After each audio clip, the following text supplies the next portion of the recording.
வணக்கம் ஃப்ரெண்ட்ஸ். நம்ம டெட்ஃபால் ஃபைண்டிங்கில் எல்டிஓனா என்னங்கிறத பற்றி பார்த்தோம். எல்டிஓவை எப்படி செக் பண்ணுறது அப்படிங்கிறத ஒரு டீட்டெயில் வீடியோ.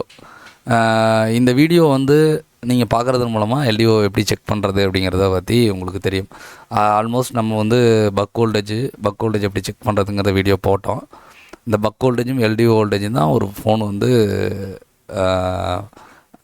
டெட் ஆகுது அப்படின்னா இந்த பக் வோல்டேஜ் எல்டிஓ வோல்டேஜ் இது ரெண்டும் தான் நமக்கு காரணமாக இருக்கும். இப்போ இந்த எல்டிஓ வோல்டேஜ் பற்றி ஒரு சின்ன டீட்டெயில்ஸ். பவர் ஐசியில் பார்த்தீங்க அப்படின்னா உங்களுக்கு ஒரு 4 எல்டிஓ, சும்மா ஒரு எக்ஸாம்பிளுக்கு தான் போட்டிருக்கேன். ஒரு 4 எல்டிஓ சர்க்யூட் இந்த மாதிரி இருக்குதுன்னு வச்சுக்கோங்க. கேமரா இருக்குது, உங்களுக்கு சிபியு, உங்களுக்கு நெட்வொர்க், சென்சார், இந்த 4 லைனும் பார்த்தீங்க அப்படின்னா உங்களுக்கு ப்ளேஸ் பண்ணியிருக்காங்க. இப்போ கேமராக்கும் பார்த்தீங்க அப்படின்னா ஒரு எல்டிஓ வோல்டேஜ் தேவைப்படுது, அதாவது லோ கரண்ட் உள்ள ஒரு வோல்டேஜ் தேவைப்படுது. சிபியூக்கும் தேவைப்படுது, நெட்வொர்க்கும் தேவைப்படுது, சென்சாருக்கும் தேவைப்படுது. அப்படிங்கும்போது உங்களோட பவர் ஐசிக்குள்ளே இன்பில்டாகவே எல்டிஓ ப்ரொவைட் பண்ணியிருக்காங்க அப்படின்னா உங்களோட வோல்டேஜ் என்னாகும், எல்லா ஏரியாவுக்கும் பார்த்தீங்க அப்படின்னா ட்ராவல் ஆகும்.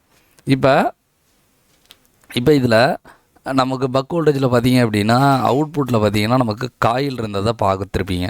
ஆனால் இந்த எல்டிஓக்கு பார்த்தீங்க அப்படின்னா காயிலுங்கிறது கண்டிப்பாக கிடையாது.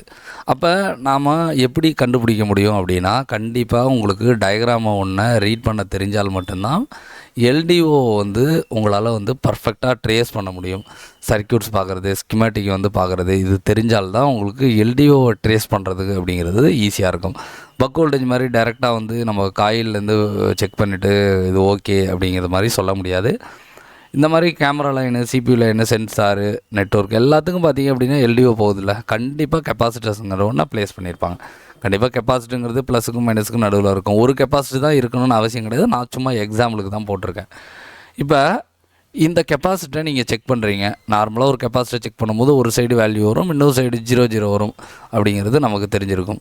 இப்போ இதில் வேல்யூ வருது, இதில் வேல்யூ வருது, இதில் வேல்யூ வருது, இதில் வேல்யூ வருது அப்படின்னா, எக்ஸாம்பிளுக்கு இந்த பவர் ஐஸில் 4 எல்டிஓ இருக்குது அப்படின்னா 4 எல்டிஓங்கிறது பர்ஃபெக்டாக இருக்குது, அதாவது ஷார்ட்டு கிடையாது, ஓப்பன் கிடையாது அப்படிங்கிறது அர்த்தம்.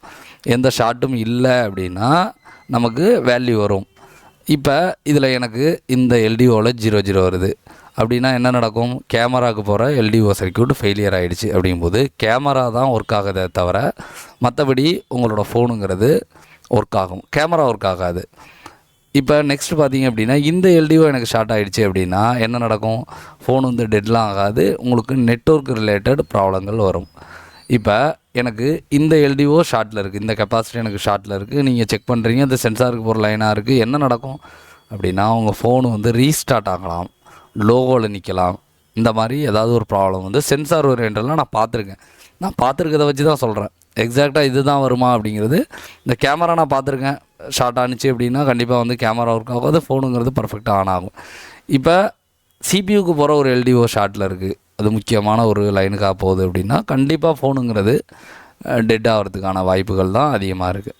அப்போ இந்த எல்டிஓ ஷார்ட் ஆகும்போது என்ன நடக்கலாம் அப்படின்னா, ஃபஸ்ட்டு விஷயம் எல்டிஓனால் ஃபோனு டெட் ஆகிறதுக்கான வாய்ப்புகள் இருக்குது.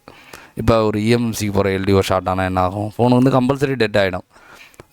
சிபியூக்கு போகிறது, பவர் ஐசியோட முக்கியமான செக்ஷனுக்கு எகைன் உள்ளே போகிறது, இந்த மாதிரிலாம் போணுச்சு அப்படின்னா கண்டிப்பாக டெட் ஆகிடும். அப்புறம் எல்டிஓ ஷார்ட் ஆனால் என்ன ஆகணும்? லோகோவில் நிற்கிறதுக்கான வாய்ப்புகள் இருக்குது. ஹேங்கான் லோகோ வருதில்ல, அதுக்கும் நம்ம எல்டிஓ செக் பண்ணுற மாதிரி இருக்கும். லோகோ நமக்கு ரீஸ்டார்ட் ஆகும். சாம்சங்னு நமக்கு எகைன் ரீஸ்டார்ட் ஆகுறது, இந்த மாதிரி லூப்பெல்லாம் நடக்கிறதுக்கு வாய்ப்புகள் இருக்குது. அப்புறம் பார்த்திங்கன்னா இண்டிவிஜுவல் ஃபங்க்ஷன் மட்டும் வேலை செய்யாது. இப்போ கேமராவோட எல்டிஓ ஷார்ட் ஆனால் கேமரா வேலை செய்யாது, நெட்வொர்க்கோட எல்டிஓ ஷார்ட் ஆனால் நெட்வொர்க் வேலை செய்யாது, ஆடியோட எல்டிஓ ஒன்று ஷார்ட் ஆகுது அப்படின்னா ஆடியோ வேலை செய்யாது. இந்த மாதிரி பர்டிகுலராக ஒரு ஃபங்க்ஷன் மட்டும் வேலை செய்யாமல் இருக்கும். இந்த மாதிரி விஷயங்கள்லாம் பார்த்திங்க அப்படின்னா எல்டிஓ ஷார்ட்டில் வரும்.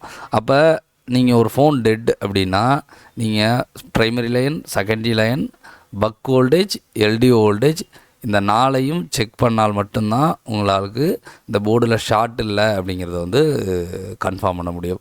இப்போ நம்ம இந்த வீடியோவில் பார்த்திங்க அப்படின்னா ஒரு எல்டிஓ வோல்டேஜை எப்படி செக் பண்ணுறது அப்படிங்கிறத பார்த்தோம்.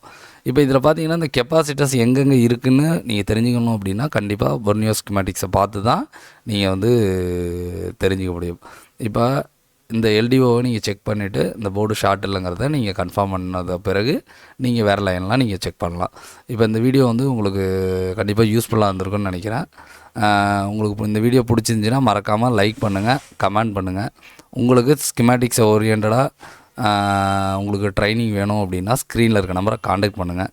நம்ம வீடியோஸை வந்து பார்ட் 1லேருந்து பாருங்கள். உங்களுக்கு நல்லாவே வந்து ஸ்கில்லுங்கிறது இம்ப்ரூவ் ஆகும். இதெல்லாம் தெரிஞ்சுக்கிட்டு நீங்கள் படிக்க போனீங்க அப்படின்னா உங்களுக்கு நல்ல ஒரு எஜுகேஷன் கிடைக்கும். Thanks friends.